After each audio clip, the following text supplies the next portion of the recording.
Many antique sewing machines available for sale are actually treadle heads, machines designed to be permanently mounted in a cabinet that has foot pedals to drive the machine.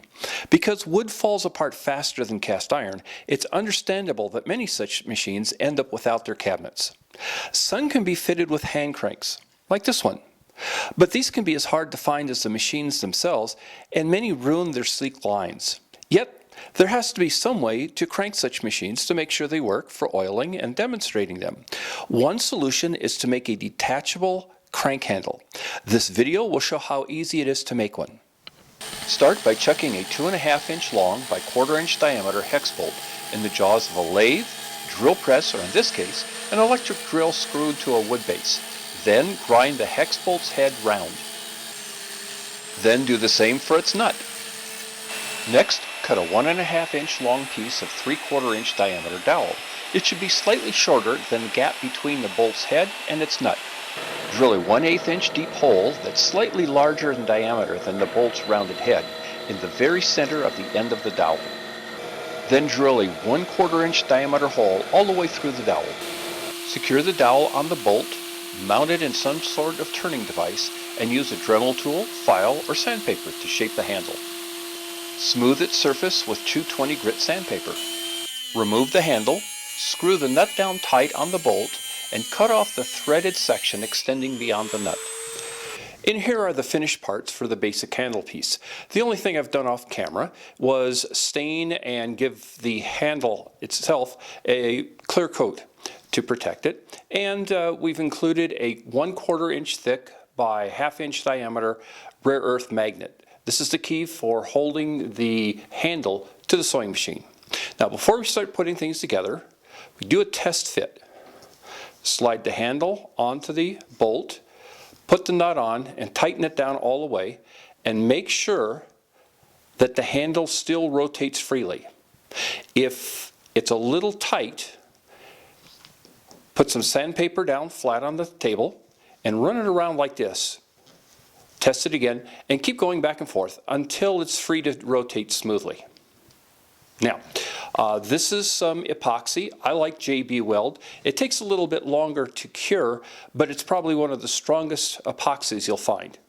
Take just a little and just touch the outside of the threads. You don't want to get any on the inside because towards the handle, because if you do, as you thread the nut on, that will be pushed forward and you'll end up epoxying your nice wood handle to the nut.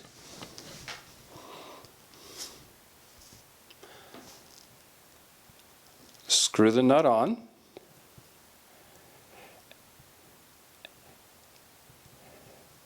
And tighten it down as tight as you can get it. Oh, one other thing I did, I polished the end so it looks a little bit better. Next,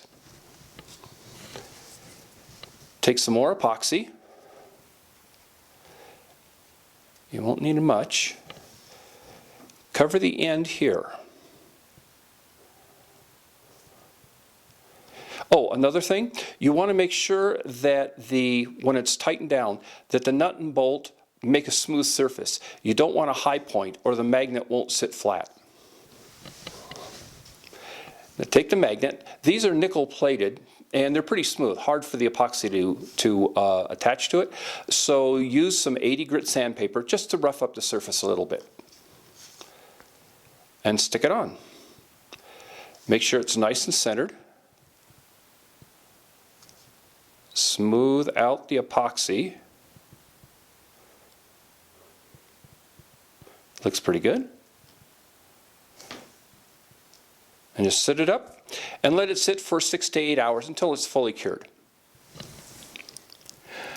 Cover the wheel with a single layer of saran wrap and also cover the end of the handle with a single layer of saran wrap.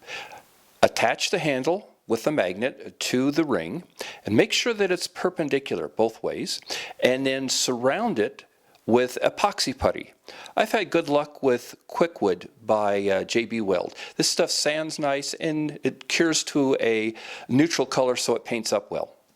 Once the epoxy putty cures, you can remove it and sand it to shape and paint it to whatever color you want. Let's jump forward a couple hours to the finished product. And here's the finished crank handle. Its collar has been left in its molded shape, but could have been sanded to any shape to make it more decorative. I usually paint these gloss black to match the machine's finish, but this time I went with metallic silver. Wrapping the magnet with the saran wrap enables it to be removed from the collar and used on other machine. All that's needed is a new collar to match that new machine's wheel.